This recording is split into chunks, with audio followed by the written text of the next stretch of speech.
চল বাবু, খেয়ে নেগা। না আমি খাবো না, ভালো লাগছে না। কাল রাত থেকে তোর কি হয়েছে বলতো? যখনই খেতে বলছি তখনই খাবো না বলছিস। আমার কিছু হয়নি, আমি এমনি খাবো না। তুই মায়ের চোখটা ফাঁকি দিবি? তোর তো কিছু না কিছু হয়েছেই। তুমিও না। ঠিক আছে ঠিক আছে, চলো খাবার রেডি করে খাচ্ছি।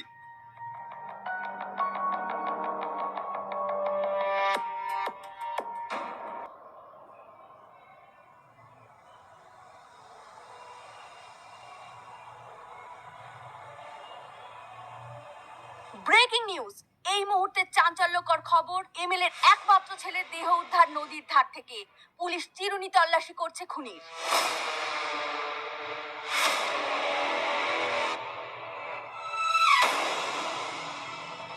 যে নম্বরে আপনি কল করছেন সেটি এখন সুইচ অফ আছে। অনুগ্রহ করে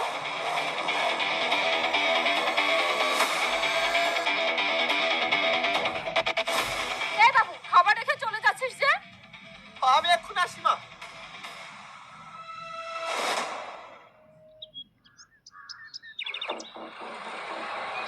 টনি, দাঁড়াও দাঁড়াও। কি ব্যাপার তোমার?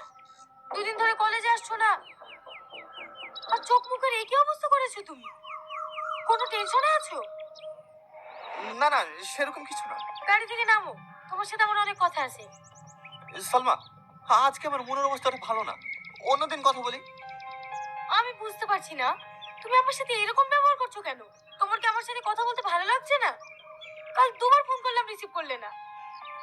আরে সেরকম কিছু না সালমা, আসলে আমি একটু সমস্যা আছি। এই সমস্যাটা মিটে গেলে তোমাকে আমি সব বুঝিয়ে বলবো। আমি এখন আসি। হ্যাঁ টনি, টনি। এই, তুই এখানে শুয়ে আছিস, ফোন সুইচ অফ কেন? কাল থেকে শরীরটা খুব খারাপ ভাই, মোবাইল কোথায় আছে আমি জানিই নি। এই তুই জানিস কাল যে আমরা লাস্টটা নদীর তীরে ফেলে আসিনি, ওকে ওই এমএলএর ছেলে নিউজে দেখাচ্ছে। তুই কি বলছিস এসব? আমরা আবার কোথায় লাশ ফেলে আসলাম? আরে কাল থেকে তুই খুন করেছিলি নি, সেই লাশের কথা বলছি। তুই কি বলছিস? তোর মাথা ঠিক আছে তো? আমি কেন খুন করতে যাব? আমি তো কালকে বিছানা থেকে উঠতেই পারিনি। এই দেখ, এইসব আর কি পারিস নি, এটা একবারের সময় না। আমার কিন্তু বিশাল ভয় লাগছে। আমার কথা তোর বিশ্বাস হচ্ছে না? দাঁড়া। মা, মাহি, একটু এদিকে এসো তো। টনি, কখন এসছো বা? এই কিছুক্ষণ হলো। মা, তোমরা টনিকে বলো তো কালকে আমি কোথায় ছিলাম। আর বলো না বাপ, কাল বিকেল থেকে বাবুর খুব জ্বর, সারা রাত ঘুমাতে পারেনি। আমি আর মাহি সারা রাত ওর পাশে। আমি আজ কিছু খাবো না, অন্যদিন খাবো। আমি আসি।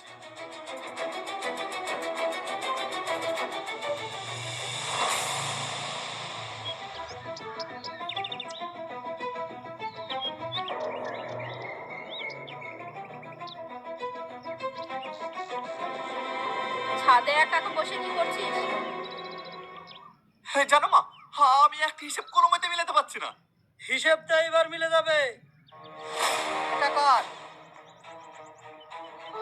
ওটা তো আমার ছেলে। কি হয়েছে স্যার? আপনার এই গুণধর ছেলে এমএলএর ছেলেকে খুন করেছে। না স্যার, আপনাদের কথা ভুল হচ্ছে। আমার ছেলে এরকম কাজ করতে পারে না। করতে পারে কি পারে না সেটা আদালতে প্রমাণ হবে। এই ওকে নিয়ে চল। না স্যার, মা, আমি খুন করি না। টনি, আমি না খুন স্যার, করি। আমার কথা একবার শুনুন। স্যার, না স্যার, টনি, টনি। হ্যাঁ স্যার, আমি এইমাত্র থানায় ঢুকলাম। আমি পুরো বিষয়টা ইনভেস্টিগেশন করে আপনাকে রিপোর্ট দিচ্ছি। ওকে স্যার, ওকে। অফিসার, খুনিকে অ্যারেস্ট করতে পেরেছেন? হ্যাঁ স্যার, ওকে নিয়ে এসেছি, লকআপে আছে। ঠিক আছে, আমি দেখছি।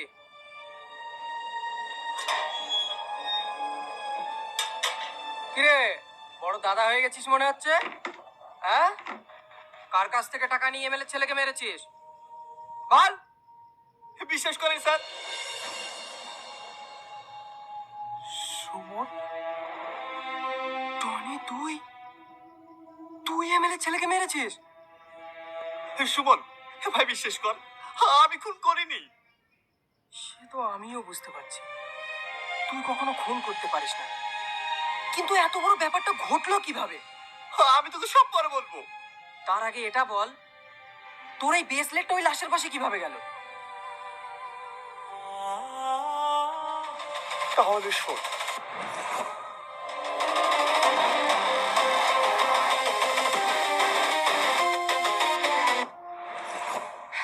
সবই তো বুঝলাম, কিন্তু সমস্ত প্রমাণ তোর বিরুদ্ধে। ঠিক আছে, তুই চিন্তা করিস না, আমি দেখছি। হুম,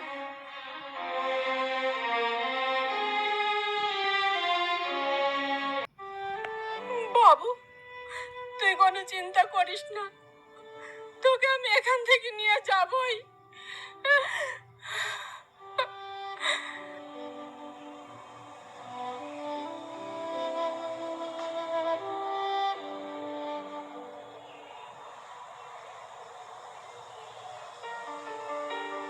টনি, সালমা, তুমি এসো। তুমি বিশ্বাস করো, আমি খুন করিনি। আমি জানি তুমি খুন করনি। যে মানুষটা একটা সামান্য পিঁপড়ে মারতে গেলে 7 বার ভাবি, সে কোনোদিন মানুষ খুন করতে পারে না। সত্যি করে বলো না কি হয়েছে। আমি তোমাকে সব বলবো, কিন্তু এখন না। আমি শুধু ভাবছি এখান থেকে আমি মুক্তি পাবো কিভাবে। তুমি কোনো চিন্তা করো না, আমার আব্বার বড় বড় উকিলের সাথে পরিচিত আছে। যেভাবে হোক আমি তোমাকে এখান থেকে বের করবই। তুমি কোনো টেনশন করো না, আমি তোমার পাশে আছি।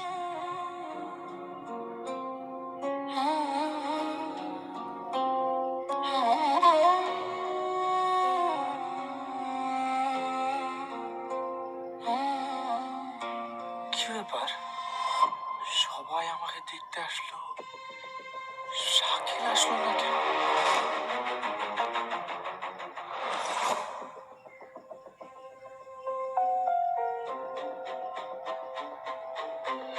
চল চল, দাঁড়া, কেউ দেখেনি তো? না, কেউ দেখেনি। চল।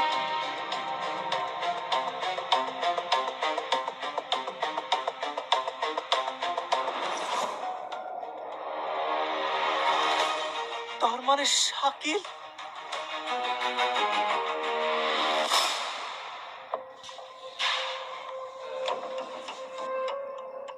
টনি, স্যার, আমি জানি তুই নির্দোষ, তোকে চক্রান্ত করে ফাঁসানো হয়েছে। যা, তুই এখান থেকে পালিয়ে যা, আর বড় প্রমাণ খুঁজে নিজেকে নির্দোষটা প্রমাণ কর। স্যার, যা।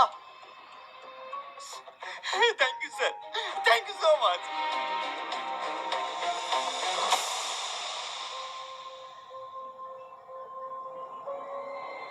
কে কে তুমি?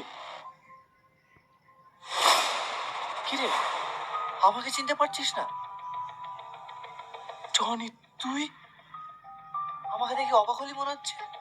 আরে অবাক হওয়ারই তো কথা। খুন করলি তুই, আর ফাঁসিয়ে দিলে আমাকে? বিশ্বাস কর টনি, আমি তোকে ফাঁসাতে চাইনি। চুপ কর। আরে তোকে আমার নিজের ভাইয়ের মতো ভালোবাসতাম, আর তুই তোমার সাথে এটা করতে পারলি? বিশ্বাস করো ভাই, ভাই এটা নিজের ইচ্ছাতে করতে চায়নি। এই তুই চুপ কর। ওরা সেদিন সবাই আমাকে মিথ্যে কথা বলল। বাপ, সেদিন যে কেন মিথ্যে কথা বলেছিলাম, তাহলে শোনো। ছেড়ে দে, ছেড়ে দে বলছি। ওদের যদি কিছু হয়, আমি তোদের কাউকে ছাড়বো না। অবশ্যই ছেড়ে দেবো। তার আগে বল, আমি যেটা বলেছি সেটা করবি তো? না, আমি এটা কোনোদিনই করতে পারবো না। টনিকে আমার ভাইয়ের মতো ভালোবাসি। তোরা যদি আমাকে মেরে ফেলিস, তা আমি এটা করতে পারবো না। করতে পারবি না?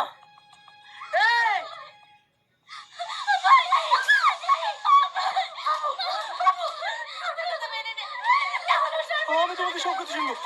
আমার বোনকে ছেড়ে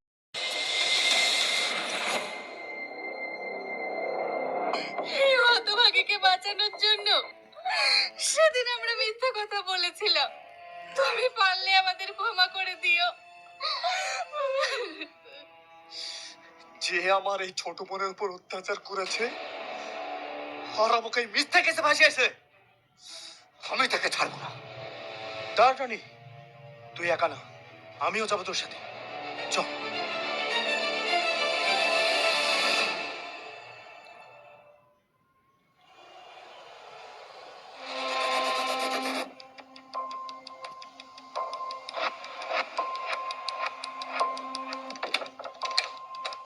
শাকিল তুই?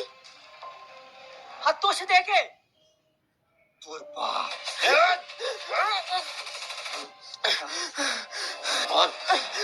তুই কি ক্ষতি করেছিলাম, তাই তো আমাকে এটা করলি?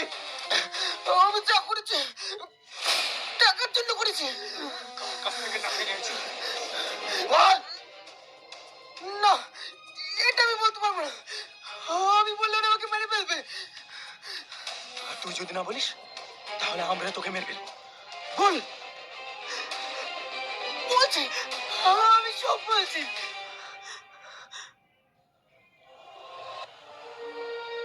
বস, আপনার সঙ্গে একজন দেখা করতে এসেছে। সুমন, তুই?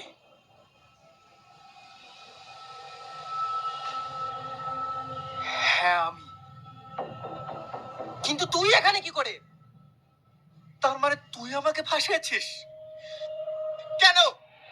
হ্যাঁ, আমি তোকে ফাঁসিয়েছি কারণ আমি চেয়েছিলাম তুই সারা জীবন জেলে পচে মর। আমি তোর কি ক্ষতি করেছি? বল, বল কি ক্ষতি করেছি, বল।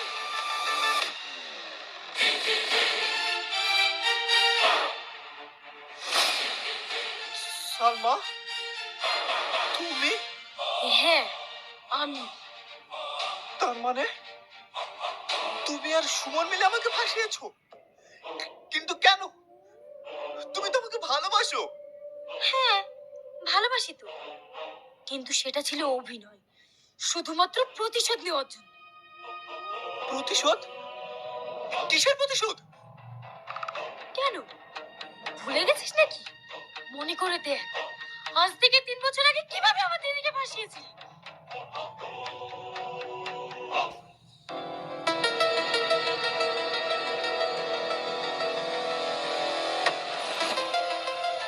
কে? সুমন? ছাড়ো ছাড়ো বলছি। তুমি সবসময় সুমন সুমন কেন করো বলো তো? তুমি জানো না আমি তোমার কত ভালোবাসি? দেখো, আমি আগেও বলেছি এখনো বলছি, আমি সুমনকে ভালোবাসি, সুমনকে বিয়ে করব।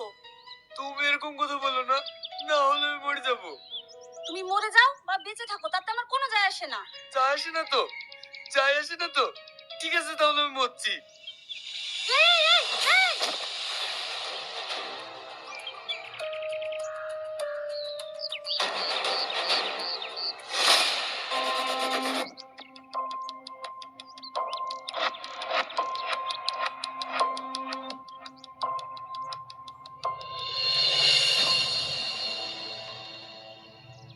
অনিমা, তুমি রাকেশকে ছাদ থেকে ফেলে দিলা? বিশ্বাস করো, আমি ওকে ছাদ থেকে ফেলিনি। খবরদার মিথ্যা কথা বলবো না। তুমি ছাড়া আর এই ছাদে কেউ নাই। তুমি রাকেশকে ফেলে দিয়েছো। বিশ্বাস করো, আমি ওকে ছাদ থেকে ফেলিনি, ও নিজে নিজে আত্মহত্যা করেছে। তোমার কোনো কথা আমি শুনবো না। রাকেশ আমার বন্ধু, এর প্রতিশোধ আমি নেব। তোমাকে আমি ছাড়বো না, তোমাকে আমি ছাড়বো না। সমস্ত সাক্ষ্য প্রমাণের ভিত্তিতে আদালত এই রায় দিচ্ছে যে আসামি অনিমাকে যাবজ্জীবন কারাদণ্ডে দণ্ডিত করা হইল।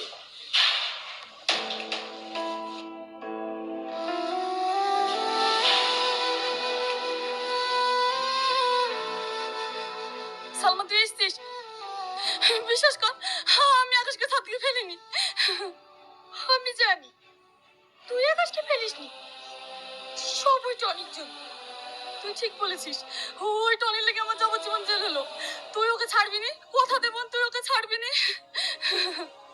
হ্যাঁ, আমি তোকে কথা দিলাম, তুই যে কষ্ট পাচ্ছিস এই একই কষ্ট আমি টনিকে দেবো, নইলে আমার নাম সালমা না।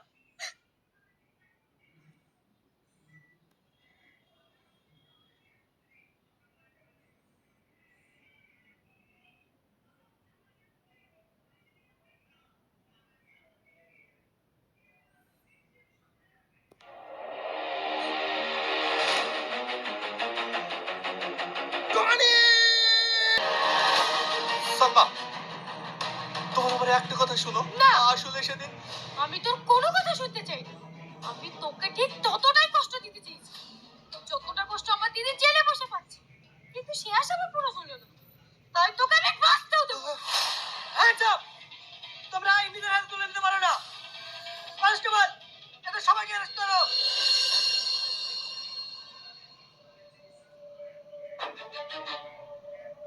স্যার, আপনি একজন আইনের রক্ষক হয়ে এইরকম বেআইনি কাজ কিভাবে করতে পারেন? অফিসার, যখন কারো জীবন থেকে তার ভালোবাসার মানুষটাকে কেড়ে নেওয়া হয় না, তখন তার কাছে ন্যায় অন্যায় বোধটা থাকে না। যেমনটা থাকে না, তার জন্য তাকে সারা জীবন জেলের খালি রাখতে হয়। ওই, এদের নিয়ে চল।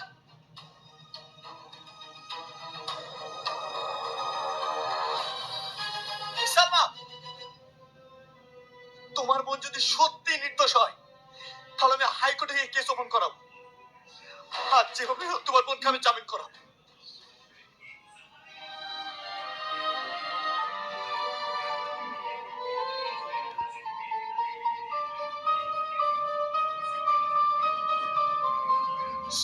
ভাই, তুই আমাকে ক্ষমা করে দিস, আমি তোকে ভুল বুঝেছি, তুই আমাকে ক্ষমা করে দিস ভাই।